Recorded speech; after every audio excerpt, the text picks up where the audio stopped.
yang pernah berbuat zalim, siapapun Anda yang sering meninggalkan solat, yang pernah kepleset dalam zina, pernah minuman keras, masih makan riba, siapapun Anda, jangan tengok orang lain tapi tengok dirimu sendiri.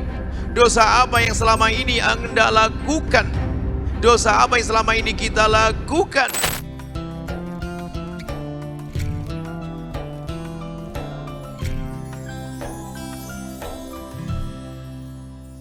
Yang sangat kami cintai, kami muliakan, hamba-hamba pilihan Allah, hamba-hamba yang telah Allah beri kesempatan untuk memasuki bulan Ramadan. Dan dikabarkan oleh baginda Nabi, kalau ada orang masuk bulan Ramadan keluar kok belum diampuni dosanya oleh Allah, maka sungguh celaka dia. Maka dari itu wahai hamba-hamba terkasih Allah, Allah telah memberikan kesempatan kepada kita untuk masuk bulan Ramadan. Jangan sampai kita keluar dari bulan Ramadan ternyata dosa kita belum diampuni. Disebut bahwa Ramadan adalah bulan pengampunan bagi siapa? Bukan bagi orang yang ongkang-ongkang, yang duduk-duduk saja tanpa ada upaya untuk melakukan kebaikan. Akan tapi bulan Ramadan sebagai bulan rahmat, bulan Ramadan sebagai bulan pengampunan bagi orang yang giat di bulan tersebut, yang menampakkan dalam dirinya ada kerinduan kepada pengampunan Allah, kerinduan kepada kasih sayang Allah, kerinduan kepada pahala dari Allah, kerinduan kepada surga Allah. Maka dari itu mari kita mumpung masih berada di bulan Ramadan, khususnya kita dihadapkan di 10 akhir bulan Ramadan yang baginda Nabi kalau sudah memasuki 10 akhir bulan Ramadan, ya syuddu mi'zarahu, beliau mengencangkan sarungnya, maksudnya lebih semangat lagi di dalam menghidupkan malam-malam Ramadan dengan beribadah, bahkan dibangunkan keluarganya. Itulah baginda Nabi, imamnya ahli iman, imamnya orang yang beriman bahwa Ramadan adalah bulan pengampunan. Jangan sampai hanya kita mempercayai atau mengatakan, menyebut dengan lisan kita Ramadan bulan pengampunan, Ramadan bulan pengampunan, tapi kita sendiri tidak rindu diampuni oleh Allah Subhanahu wa taala di bulan Ramadan. Maka di kesempatan singkat ini mari kita sambut 10 akhir Ramadan dengan persiapan saat ini. Yang diampuni tentu yang rindu pengampunan. Maka untuk merindu pengampunan Allah adalah menyadari bahwa kita ada dosa dan banyak kesalahan. Mulai kita perhatikan, kita cermati sebab-sebab kita melakukan dosa. Sebab-sebab kita melakukan kemaksiatan, ada syahwat di dalam diri kita, akan tapi syahwat tidak serta-merta begitu saja muncul dalam diri seorang, akan tapi ada sebab syahwat yang dibangkitkan. Maka mari kita di bulan mulia ini, khususnya menjelang 10 akhir Ramadan ini, benar-benar kita serius menghadapi bulan 10 akhir Ramadan dengan persiapan yang semaksimal mungkin. Bersiapkan dengan kesadaran agar diampuni oleh Allah, kesadaran bahwa kita banyak dosa. Kita banyak dosa. Sehingga nanti di malam-malam 10 akhir Ramadan kita menghadirkan renungan panjang dan terus-menerus tanpa henti, menyadari bahwa kita banyak salah, banyak dosa, dimulai dari sore mulia ini. Biasakan kita merenungi kesalahan kita. Kalau doa yang dipanjatkan di saat kita bertemu dengan saudara di bulan Ramadan atau menjelang hari raya, kita mengucapkan minal aidina wal faizina, yang maknanya minal aidina, semoga kita menjadi hamba yang kembali kepada Allah dengan pengampunan. Wal faizina, yang beruntung dengan pahala berlipat ganda. Seolah-olah memang dua amalan yang sangat penting untuk kita lakukan di bulan Ramadan. Minal faizin, beruntung dengan pahala berlipat ganda karena dia rajin beribadah. Dimulai dari puasanya, ya tarawihnya, ya sedekahnya, dan amalan-amalan baik yang lainnya. Dan alhamdulillah untuk ini kita sudah melakukannya. Bicara puasa, alhamdulillah kita semuanya berpuasa. Tarawih, alhamdulillah berlomba-lomba kita melakukan sholat tarawih. Belum Al-Quran yang kita baca, kemudian sedekah, infak yang kita berikan, itu adalah untuk menjadikan kita minal faizina, orang-orang yang beruntung dengan pahala yang berlipat ganda. Akan tapi yang kurang dicermati adalah bagaimana kita menjadi minal aidina, orang yang kembali kepada Allah dengan bersih, tanpa dosa, diampuni oleh Allah. Ini sisi yang terlupakan oleh ahli ibadah. Banyak orang menguatkan ibadahnya, banyak amal baiknya, tapi lupa ada sisi yang ia lupakan, yaitu sisi meninggalkan kemaksiatan. Mari mulai saat ini, detik ini kita serius menyempurnakan ibadah kita di bulan Ramadan. Bukan hanya memperbanyak amal baik yang kita lakukan, akan tapi ayo kita merenungi kesalahan-kesalahan yang sudah pernah kita lakukan. Kemudian kita menghindari agar kita tidak terjerumus lagi dalam dosa-dosa masa lalu. Dan kemudian yakinilah bahwa Allah Maha Pengampun. Allah akan mengampuni hambanya. Dan takutlah hukuman dari Allah. Takutlah siksa dari Allah. Kalau ada orang terlepas dari hukuman di dunia, ketahuilah di akhirat ada perhitungannya lagi. Yang pernah berbuat zalim, siapapun anda, yang sering meninggalkan sholat, yang pernah kepleset dalam zina, pernah minuman keras, masih makan riba. Siapapun anda, jangan tengok orang lain, tapi tengok dirimu sendiri. Dosa apa yang selama ini anda lakukan? Dosa apa yang selama ini kita lakukan? Mulailah dari anda menyadari anda membaca riwayat buruk anda. Membaca riwayat jelek anda agar muncul satu kesadaran bahwa kita ternyata banyak dosa. Dan setelah seorang menyadari bahwa dirinya banyak dosa, baru setelah itu akan muncul penyesalan di dalam hatinya. Dan kalau ada penyesalan, baru itu disebut tobat. Bukan disebut tobat kalau belum ada penyesalan. Bahkan Nabi menyebutkan at-taubatun nadamatu, yang namanya tobat adalah nyesal. Untuk nyesal ini loh yang penting. Makanya perlu kita hadirkan renungan dalam waktu singkat ini. Ini mukaddimah sore ini. Agar nanti malam kita merenungi bahwa mata kita pernah melihat yang haram. Jangan hanya di depan manusia tampak mata kita menghindar dari yang haram. Tapi ternyata kamar kita kunci, keluar dari kocek kita handphone, kita melihat keharaman. Allah Maha tahu.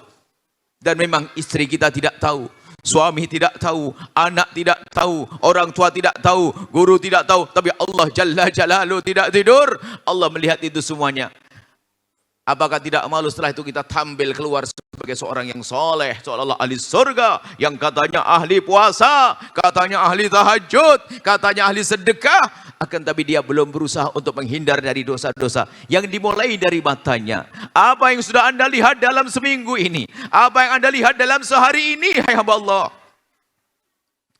Dan sepertinya pintu yang ini harus benar-benar kita rapatkan. Pintu maksiat yang satu ini namanya mata. Melalui pandangan mata, karena saat ini kalau dahulu mungkin orang berpikir tentang melihat aurat yang membangkitkan syahwat hanya kalau kita mungkin lihat di pasar-pasar atau di kota-kota. Akan tapi hari ini di rumah yang sempit, di pelosok desa pun ternyata sudah bisa melihat aurat yang diumbar melalui kemudahan yang Allah berikan, yaitu media. Maka dari itu ayo kita sadar semuanya. Ingat Allah Tuhanmu melihatmu. Dimanapun kita berada, Allah melihat kita. Bagaimana seorang hamba yang mengharap pahala besar di bulan Ramadan, setelah membaca Al-Quran ternyata duduk yang dinikmati adalah gambar-gambar yang tidak pantas. Tidak usah nengok orang lain, akan tapi kita ilmu untuk diri kita sendiri. Kita belum belajar serius. Allah Maha tahu, Allah Maha melihat. Belum lagi itu menjadikan sebab kekotoran mental kita, kekotoran hati kita, kekotoran pikiran kita. Sehingga dari tontonan-tontonan yang jelek itulah akan muncul ide-ide melakukan kehinaan, karena itu ada sambung dengan syahwatnya. Bahkan na'udzubillah dan na'udzubillah, yang semula dikatakan mahram. Mahram itu adalah orang yang haram dinikahi. Karena apa? Susah, mustahil bangkit syahwat. Seorang ibu dengan anak, seorang kakak dengan adik, seorang bapak dengan anak perempuan, itu semestinya memang tidak bangkit syahwat. Cuma gara tontonan yang rendah dan hina ini, seorang kakak syahwat dengan adiknya, bahkan mungkin seorang anak syahwat dengan ibunya, atau sebaliknya, na'udzubillah. Karena kehinaan dari pandangan yang kotor ini. Bukankah Allah sudah memerintahkan, kullil mu'minina, katakan kepada orang yang beriman, yang ghuddu min absarihim, agar menjaga matanya. Kita mulai dari sini dulu, wahai hamba Allah. Ayo kita jujur kepada Allah. Dan jadikan itu jihad-jihad Anda yang paling utama hari ini. Tidak harus Anda keluar ke medan laga. Tidak usah Anda teriak-teriak menurun menghentikan kemungkaran di jalan-jalan dulu. Akan tapi kemungkaran yang ada di handphone kita, kemungkaran yang ada di internet kita, itu dulu yang sangat mudah. Jangan sok Anda berteriak, saya ingin menselesaikan amar ma'ruf nahi mungkar, amar ma'ruf nahi mungkar. Mungkar dalam diri kita dulu, ayo kita selesaikan. Di dalam urusan syahwat kita sendiri. Sebelum kita tuh suara, sebelum kita keluar, ibda' binafsik, mulai dari dirimu sendiri. Sangat pribadi sekali.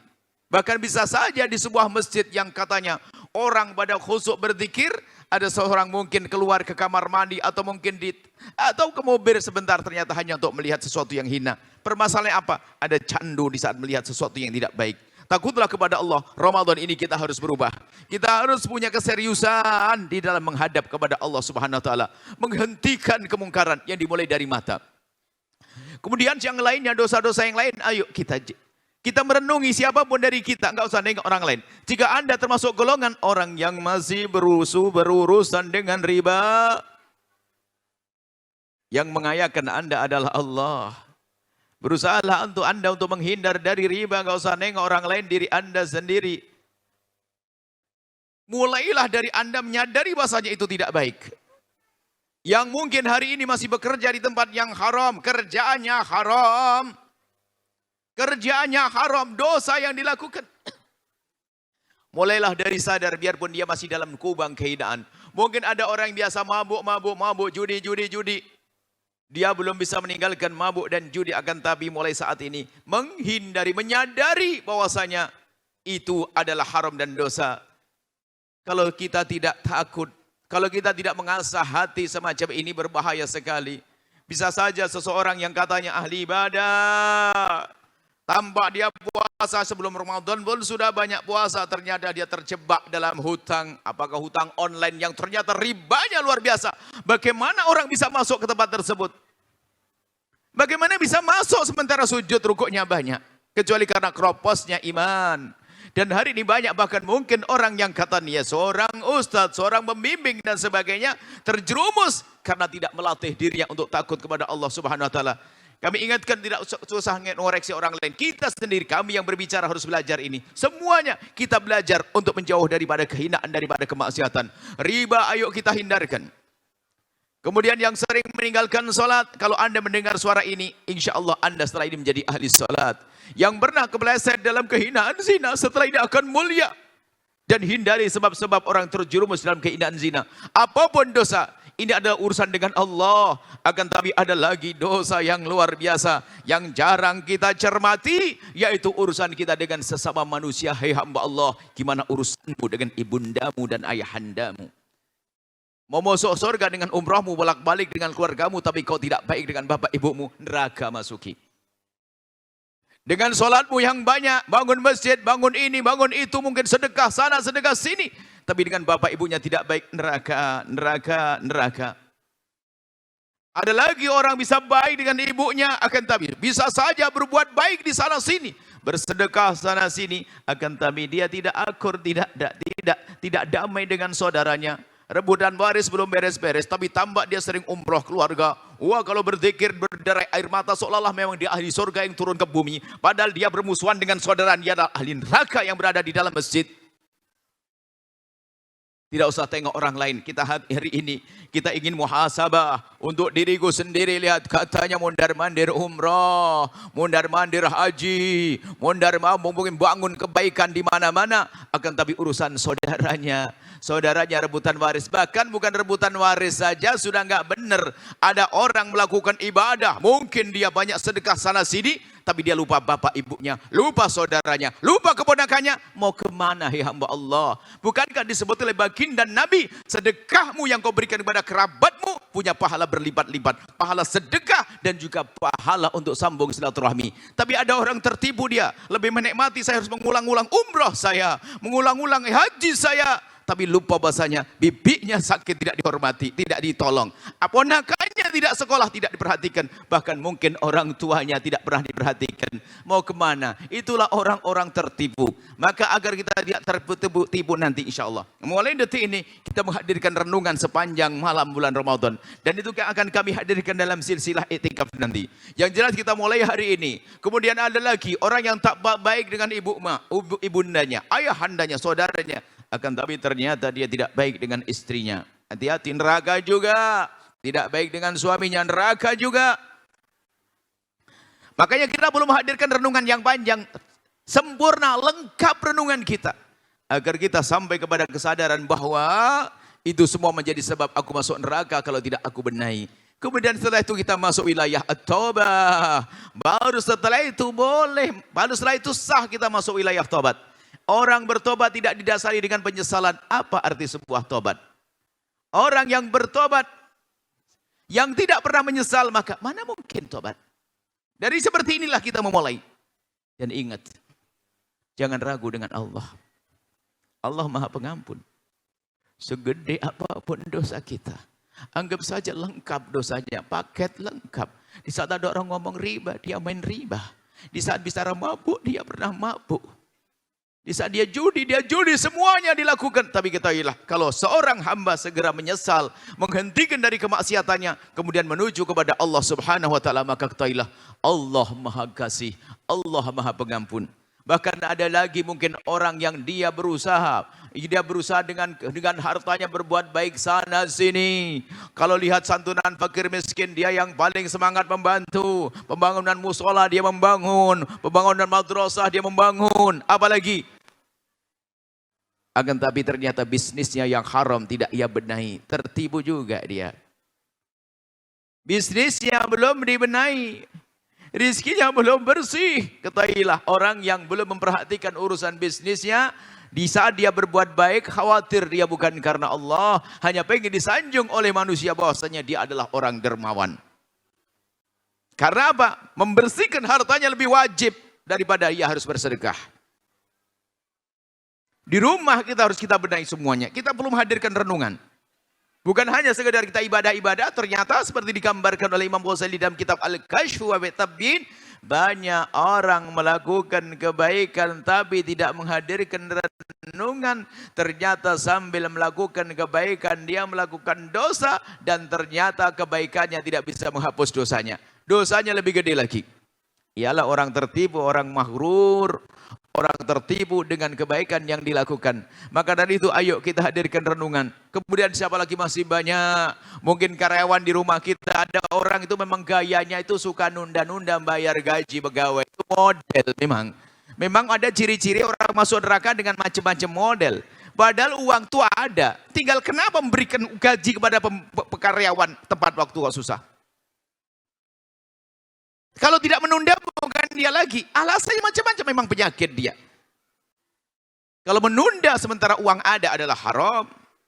Karena Nabi menyebutkan sebelum keringat kering. Makna keringat kering itu sesuai dengan kesepakatan.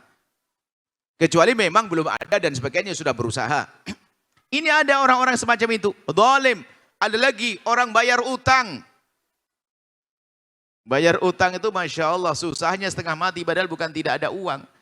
Sudah begitu dia rajin beribadah haji sekalipun tidak diterima hajinya kalau dia punya utang, dan dia zalim di saat punya utang.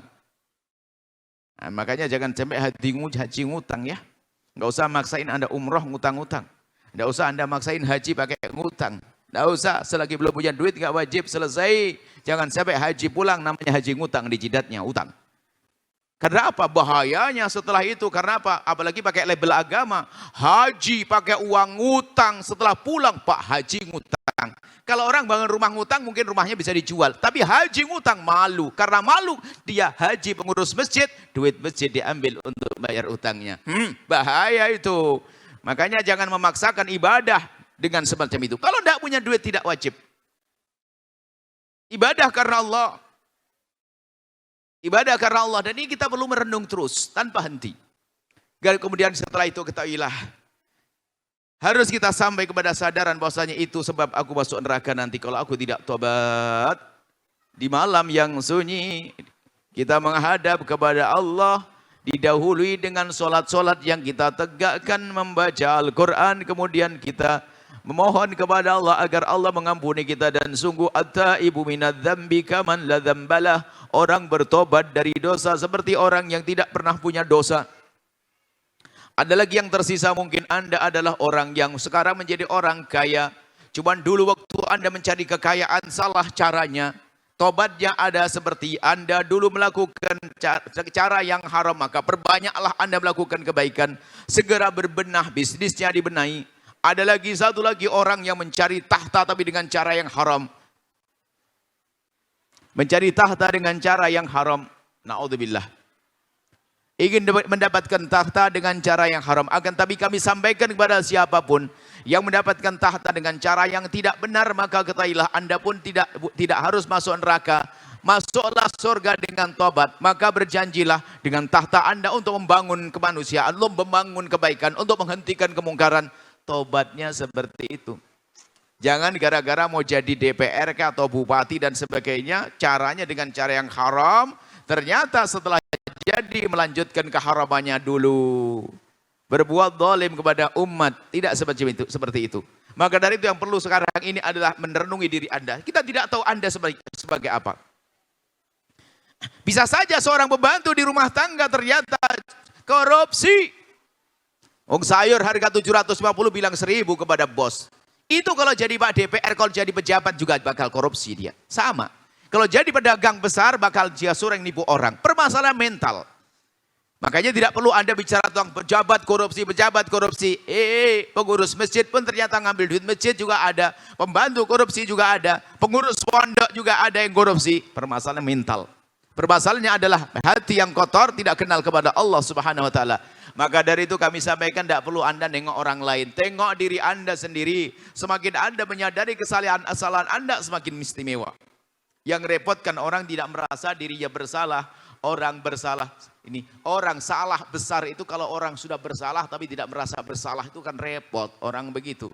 Maka sekarang merenunglah Anda semuanya, merenungi diri Anda tentang kesalahan, tentang dosa-dosa hingga sampai menitikkan air mata. Kemudian tengadahkanlah tanganmu, mohonlah ampun kepada Allah. Dan kalau sudah Anda mohon ampun, ketahuilah Allah Maha Pengampun. At-taibu minadz-dzambi kaman la dzambalah. Kalau orang bertobat dengan serius, maka Allah akan mengampuni. Orang bertobat dari dosa seperti orang yang tidak pernah berdosa. Biarpun katanya orang semula dalam kubang kehinaan, mungkin dia pemabuk, mungkin dia berjudi, mungkin. Akan tapi setelah itu dia menyadari kesalahannya, kemudian memohon ampun kepada Allah. Mungkin dia pejabat jahat. Mungkin pejabat jahat. Mungkin dia pejabat yang sering korup. Mungkin pejabat yang zalim kepada rakyat. Ternyata mendengar suara ini, lalu dia menyadari, lalu bertobat kembali kepada Allah dan berusaha menghentikan dari kejahatannya, lalu berbalik menjadi berbuat baik kepada umat. At-taibu minadz-dzambi kaman la dzambalah. Orang bertobat dari dosa seperti orang yang tidak pernah punya dosa. Hei para pejabat, dengar, sebelum nyawamu dicabut, ayo kembali kepada Allah. Hei orang kaya yang mencari rezeki dengan haram sebelum kau mati, ayo kita baik-baik berdamai dengan Allah. Tobat. Sungguh Allah Maha Kasih. Jangan menunda. Kita tidak tahu kapan malaikat Israel akan tiba. Jangan menunda esok hari. Alangkah indahnya kalau hari ini kita kompak, kita tobat massal, kita berusaha untuk merenungi diri kita masing-masing. Dan sungguh kita dengan Allah yang Maha Kasih begitu mudahnya dan begitu indahnya. Kalau sudah kita bertobat kepada Allah, yang katanya kita orang dosa semula, pendosa, yang dikatakan pendosa jauh dari Allah, pendosa jauh dari rahmat Allah. Akan tapi setelah seorang hamba itu bertobat dengan serius, ternyata berpindah dari wilayah yang jauh dari Allah menjadi masuk wilayah yang luar biasa dahsyat, wilayah mahbubiyah, menjadi orang yang dicintai oleh Allah. Allah menyebutkan dalam firman-Nya, innallaha yuhibbut tawwabin. Allah mencintai orang-orang yang bertobat. Maka siapapun kita, ayo wahai pendosa, wahai pelaku dosa, wahai pemakan riba, wahai penjudi, wahai pemabuk, wahai orang yang pernah kepleset dalam zina, Tuhanmu Allah menantimu. Tuhanmu Allah Maha Pengampun. telah menyiapkan pengampunan untukmu khususnya di bulan Ramadan ini. Maka dari itu jangan menunda esok hari. Ayo semuanya kembali kepada Allah. Dan kemudian setelah itu ketahuilah bahwa orang yang bertobat seperti orang yang tidak pernah punya dosa. Indahnya dengan Allah subhanahu wa ta'ala. Maka dari itu jangan menunda esok hari. Semuanya serius. Bismillah. Semuanya serius. Kita pikirkan semuanya, renungi. Dan insya Allah rincian renungan yang mukaddimahnya kami sampaikan malam ini adalah akan kami hadiri di sepanjang silsilah 10 malam di malam iktikaf nanti. Renungan kita mencoba kita lacak satu demi satu. Dimulai urusan kita dengan Allah, urusan dengan baginda Nabi, urusan dengan orang tua, urusan dengan saudara, urusan dengan anak. Di mana anakmu sekolah yang katanya kamu pengen masuk surga, tapi kenapa anakmu kau masuk ke neraka? Dia akan menyeretmu ke neraka, wahai orang tua. Kemudian apa lagi? Dengan pembantu di rumah kita, dengan tetangga kita, dengan pembeli yang pelanggan kita, kenapa dia orang polos, beli kita bohongi. Kemudian urusan dengan manusia yang banyak, kita cermati satu demi satu. Baru itulah orang yang bertakwa kepada Allah. Orang yang akan dapatkan surga, sebab orang bertakwa cirinya bukan saja orang yang beribadah. Kan disebutkan dalam Al-Quran, "Wasari'u ila maghfiratim min rabbikum wa jannatin 'arduha as-samawati wal ardu 'iddat lil muttaqin." Bergegaslah kalian menuju surga yang telah disiapkan hanya untuk orang-orang bertakwa. Bergegaslah menuju pengampunan Allah dan surga yang disiapkan untuk orang bertakwa. Dan puasa kita juga untuk mendapatkan la'allakum tattaqun. Dan ternyata ciri orang bertakwa bukan saja orang yang banyak sujudnya, banyak rukuknya, akan tapi termasuk di antaranya disebut dalam ayat Al-Quran, setelah wal kadhibinal ghaidha wal 'afina 'anil nasi. Jadi kalau kita lihat allazi yunfiquna bis-sarra'i wad-dharra'i, yang bersedekah dalam keadaan kaya, dalam keadaan sempit rizkinya pun berusaha untuk bisa bersedekah. Kemudian setelah itu menahan amarah, tidak menjadi dendam. Kemudian setelah itu adalah Allah sebutkan orang-orang bertakwa ahli surga adalah ternyata kelas kita yang banyak salah dengan mata kita. Walladzina idza fa'alu fahishatan aw dzalamu anfusahum, ternyata termasuk golongan orang bertakwa adalah mereka yang pernah melakukan kekejian, orang yang punya dosa tapi segera ingat Allah dan meyakini bahwasanya mengampuni hanya Allah, lalu memohon ampun kepada Allah. Dan saat inilah kita harus berusaha untuk menjadi orang yang masuk wilayah muttaqin, orang yang bertakwa kepada Allah sehingga Allah mengampuni dosa-dosa kita. Ini adalah gambaran renungan yang akan kita hadirkan. Anda sekarang buat catatan masing-masing. Anda merenungi lengkap, jangan disisakan. Sepahit apapun. Dengan saudaramu, kenapa kau rebut waris saudaramu? Dengan pembantumu. Kenapa kok selalu ngangkat suara ngomong sama suami? Padahal kalau ngomong sama orang bisa lemah lembut, tapi giliran sama suami kenapa harus nadanya tinggi? Kenapa kok menjadi kesel? Kenapa dengan istri juga demikian dan seterusnya? Ayo kita renungi. Kalau tidak merenung tidak akan mampu, tidak akan bisa tobat. Tobat itu kan begini, tobat itu syaratnya harus ada penyesalan. Yang tidak menyesal tidak akan disebut sebagai tobat. Orang menyesal itu karena sadar bahwasanya dosanya itu membahayakannya. Dan orang sadar berangkat dari merenung, maka mulai dari merenung dulu dong. Merenungi, memikirkan. Jangan tertipu dengan ibadahmu. Jangan sampai ibadah yang dilakukan menjadikan orang malah kurang ajar kepada tetangga. Merasa dia ahli tahajud. Ada disebutkan pada zaman baginda Nabi orang yang tertipu. Namra'atan, tentang seorang perempuan yang tudkaru bi kathratis sholati wassiyami.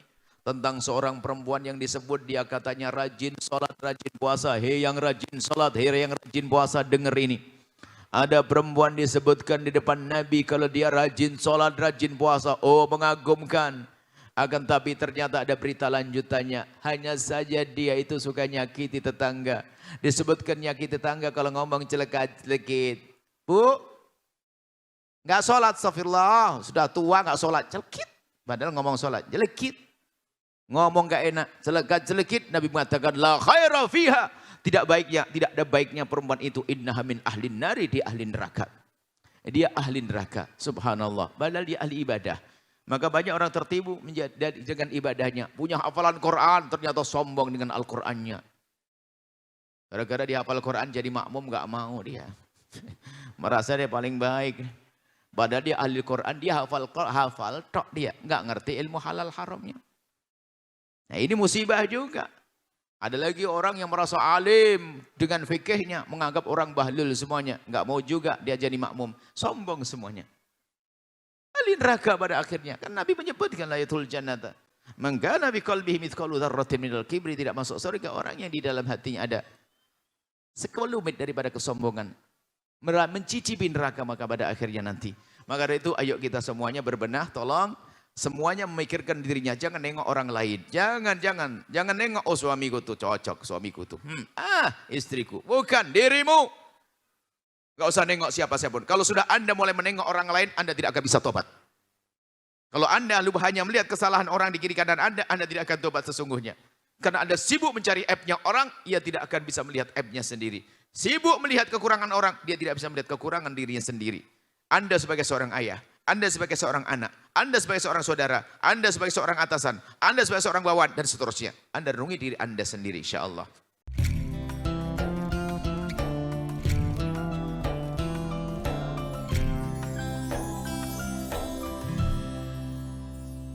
Sahabat Al-Bahjah TV, setelah menyaksikan video ini, jangan lupa bersolawat kepada baginda Nabi Muhammad.